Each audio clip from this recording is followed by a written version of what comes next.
Olá! Para falar sobre o assunto que eu vou falar daqui a pouco, eu trouxe dois personagens que vão me ajudar muito nessa tarefa.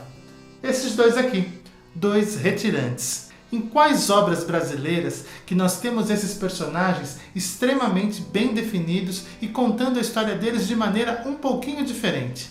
O 15, da Raquel de Queiroz. Aqui nós temos dois personagens muito interessantes, que são a Conceição e o Vicente.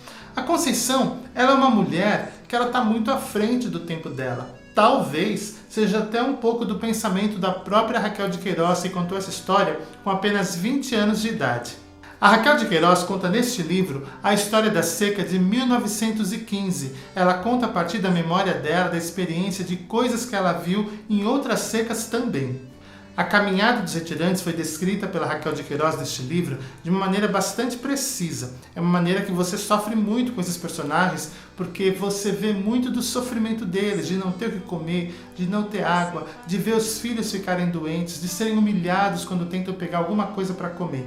Então é uma trajetória muito viva, você se emociona e você torce para que isso não aconteça nunca mais no Brasil. Quando eu li o Vidas Secas, eu imaginei, pelo que eu sabia do livro, que eu iria encontrar uma história de retirantes meio parecida com a da Raquel de Queiroz, que são a trajetória, que seria a trajetória desses personagens de um ponto até o outro.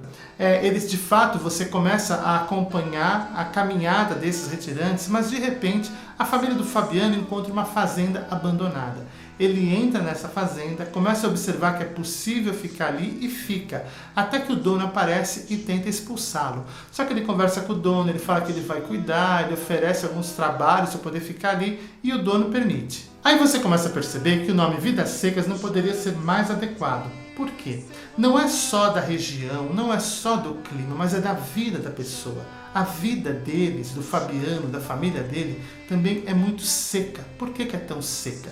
Porque não tem perspectiva, não tem esperança. Ele está num lugar que não é dele, ele não tem nada ali. E para permanecer nesse lugar, ele se submete a todo tipo de humilhação possível. Ele vai preso, ele tem problemas com álcool, ele tem uma série de situações que ele faz de tudo para poder ficar naquele lugar que não é dele com a família dele. Então ele luta o tempo todo para manter o nada que ele tem. E é uma vida muito seca. Há um personagem que provavelmente é um dos mais famosos da literatura brasileira. É a Baleia, é uma cachorra. Eu não queria dar spoiler do livro, mas eu vou falar. A baleia morre nesse livro, né? E aí o que aconteceu? Fizeram um filme que fez muito sucesso deste livro aqui, e no filme, claro, a cachorra também morre. E aí, quando esse filme foi passar em Cannes, lá no Festival de Cinema da França, as pessoas ficaram muito impactadas, ficaram muito preocupadas, chocadas mesmo. E eles tiveram que levar a cachorra para lá para provar que a cachorra não tinha sido morta em razão do filme. Então, foi sobre esses dois livros que eu quis conversar, o 15 e o Vidas Secas. Eu li o 15 num dia e li o Vidas Secas no outro. Foi muito bacana porque esses dois livros conversam e é muito gostoso a gente participar dessa conversa.